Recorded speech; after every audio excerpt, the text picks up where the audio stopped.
Oke, selamat siang teman-teman semuanya ya.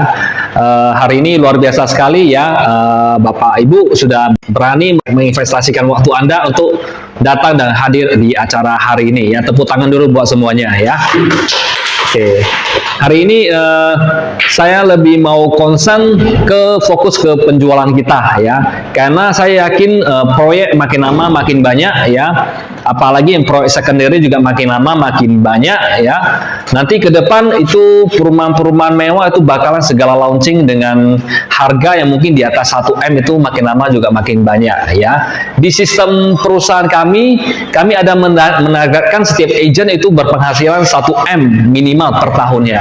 Ya, saya harapkan Bapak Ibu juga bisa mencapai penghasilan 1M per tahunnya ya. Kalau memang penghasilan 1M per tahun, berarti per bulannya Bapak Ibu harus berpenghasilan berapa? Mungkin 80 sampai 100 juta ya. Oke, hari ini kalau memang bisa ya, saya lebih fokus ke konsenkan, bukan berarti saya menyepelekan harga rumah yang di bawah 1M. Tetap jalankan yang harga rumah yang di bawah 1M, nggak apa-apa.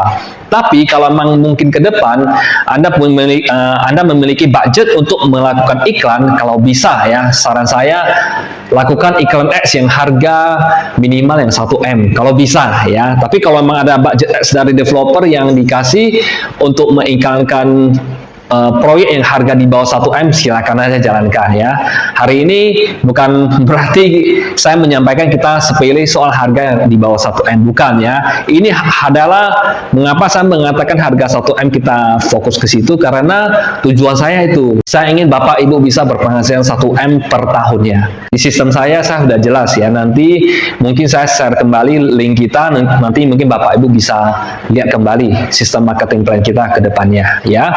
Jadi saya ingin Bapak Ibu paham proses bagaimana kita melakukan sebuah closingan. Saya ingin kembali lagi bertanya kepada Bapak Ibu, mungkin ini juga sudah pernah saya jelaskan, tapi nggak apa-apa saya jelaskan ulang sekilas ya. Ini proses tahapannya, closing. Nah, untuk menghasilkan satu closing, biasanya sebelum closing itu apa yang terjadi biasanya? Follow up.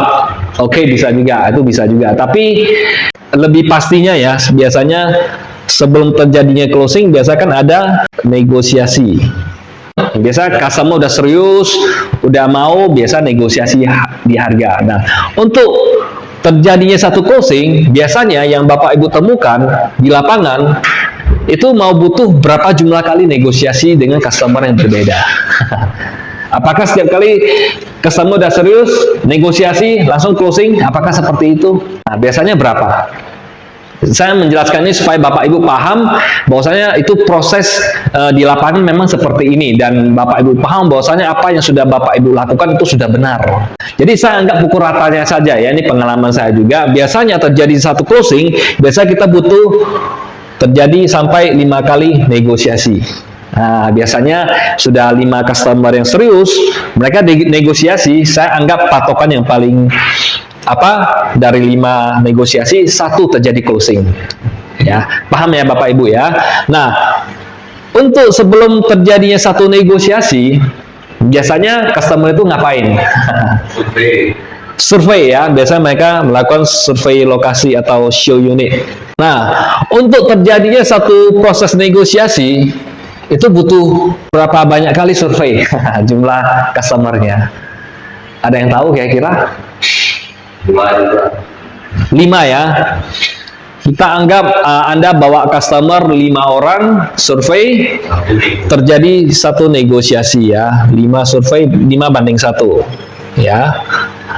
Nah, sebelum terjadinya survei ini, bagaimana customer bisa Anda bujuk untuk datang survei lokasi?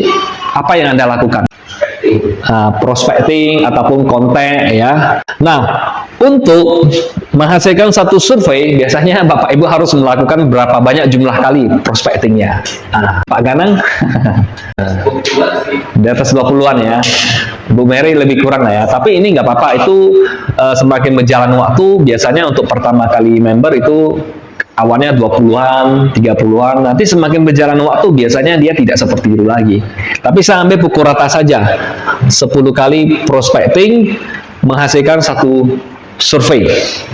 Ya, jadi kalau memang Bapak Ibu bisa paham, bisa hitung-hitung kali-kali, untuk menghasilkan satu closing itu biasa butuh berapa banyak kontekan?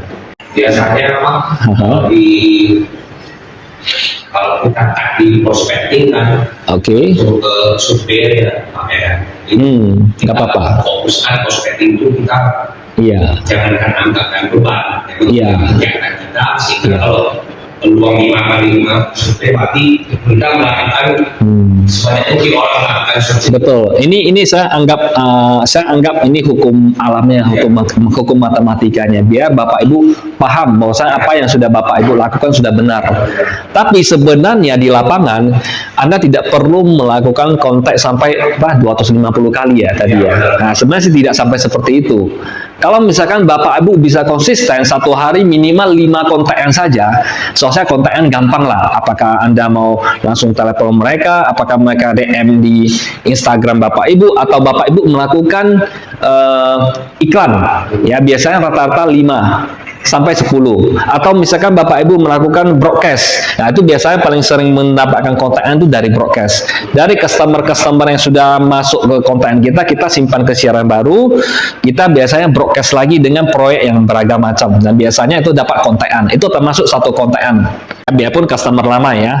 Ya, jadi kalau Bapak Ibu bisa melakukan minimal 5 kontakan per hari, berarti satu bulan ada 150 kali. Biasanya itu closing 2-3 itu nggak kemana sebenarnya. Saya ada lihat di Instagram itu sampai sedetail-detailnya kontekan seorang agent properti, dia dikasih history call-nya semuanya sampai ratusan ribu call. Inilah yang saya lakukan selama ini katanya. Mengapa sekarang saya bisa melakukan penjualan begitu banyak, begitu hebat? Banyak orang berpikir dia jago ngomong atau jago gimana, padahal sama saja.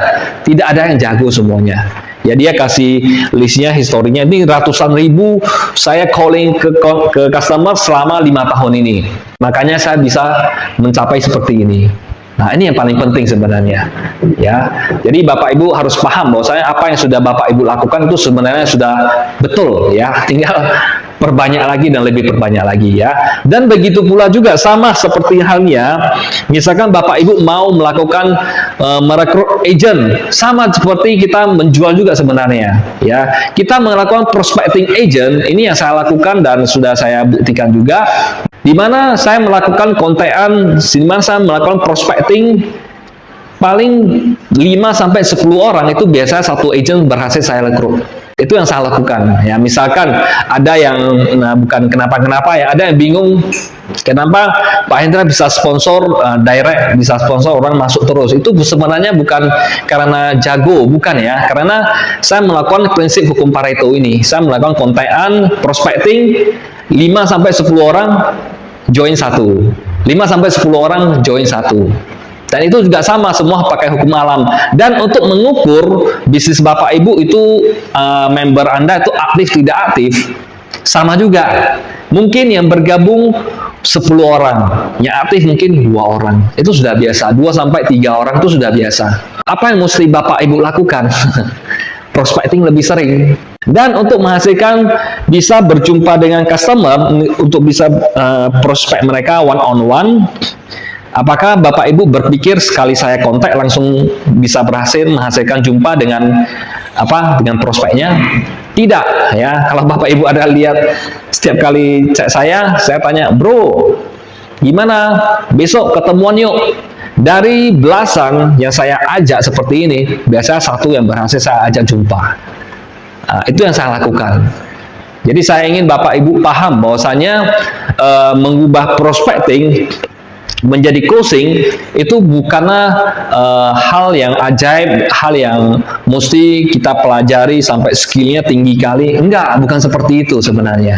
Saya ingin memberikan sedikit pemahaman bahwasannya siapapun juga bisa menjual sebanyak mungkin yang dia kehendaki, bisa merekrut sebanyak mungkin agent yang dikehendaki, itu melalui hukum Pareto, hitung-hitungan. Paham kira-kira?